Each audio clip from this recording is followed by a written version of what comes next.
बेरोजगारी का देश भारत। भारत को हिंदुस्तानी बाशिंदे सोने की चिड़िया कहते हैं। दुनिया की दूसरे नंबर की आबादी वाले मुल्क भारत में एक जानिब हुकूमत के बुलंदोबांग दावे हैं कि भारत तरक्की कर रहा है, साथ ही भारतीय फौज और हुकूमत समेत भारतीय मीडिया को पाकिस्तान से जंग लड़ने का जुनून भी एक नशे की सूरत इख्तियार कर गया है। हर आई गई बात को पाकिस्तान के जिम्मे लगाना, अपनी नाकामी को छुपाने के लिए पाकिस्तान को हदफ तनकीद बनाना और हिंदुस्तानी आवाम को इस बहाने असल मामलात से बेखबर रखना भारतीय हुक्मरानों का वतीरा बन गया है। साबिका भारतीय हुकूमतों के मुकाबले में मौजूदा मोदी सरकार भारत की सबसे मुतअस्सिब और शिद्दत पसंद हुकूमत है। हुक्मरान जमात बीजेपी गुजरात के मुसलमानों की कातिल है और साथ ही हिंदुइज्म के सिवा किसी भी मजहब को भारत में बर्दाश्त नहीं कर सकती।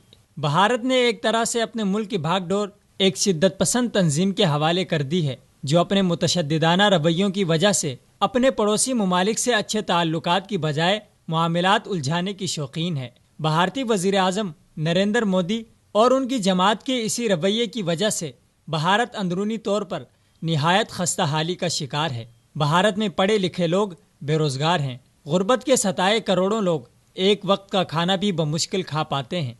भारत जंगी जुनून की वजह से सरमाया जंगी साजो सामान पर खर्च करता है, जिसकी वजह से आवाम अदम तवज्जुही का शिकार होकर निहायत कसमपुरसी की हालत में है। भारत में बेरोजगारी का अंदाजा इस बात से लगाया जा सकता है कि हाल ही में अमरोहा भारत में एक म्यूनिसिपल कमेटी ने खाकरूबों और चपड़ासियों की 144 सीटों पर भर्तियों का ऐलान किया। देखते ही देखते 19,000 ऐसे तालीम याफ्ता और डिग्री होल्डर्स अफराद जिनकी डिग्रियां BSc, मास्टर्स, MBA और टेक्नोलॉजी की थीं, इन तमाम पढ़े लिखे अफराद ने चपड़ासी की सीटों के लिए दरखास्तें जमा करवाईं। हालांकि इस सीट के लिए किसी भी किस्म की तालीम शर्त न थी।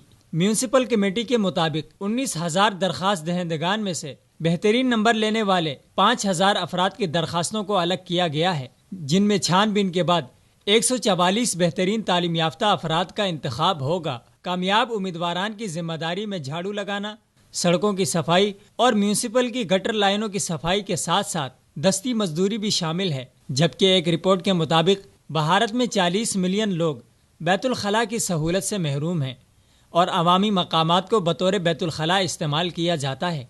जबकि दूसरी जानिब भारतीय वजीर आजम ने मकबूजा कश्मीर में कर्फ्यू के जालिमाना 100 दिन मुकम्मल होने के मौके पर एक दफ़ा फिर पाकिस्तान पर इल्ज़ामात लगाते हुए जंगी बातें की, जिसका मकसद वाज़ेह है कि भारतीय हुकूमत अपनी आवाम पर तवज्जो देने और उनके मसाइल हल करने के बजाय बैरूनी मामलात में दखल अंदाजी और शोरिश फैलाने में दिलचस्पी ले रही है।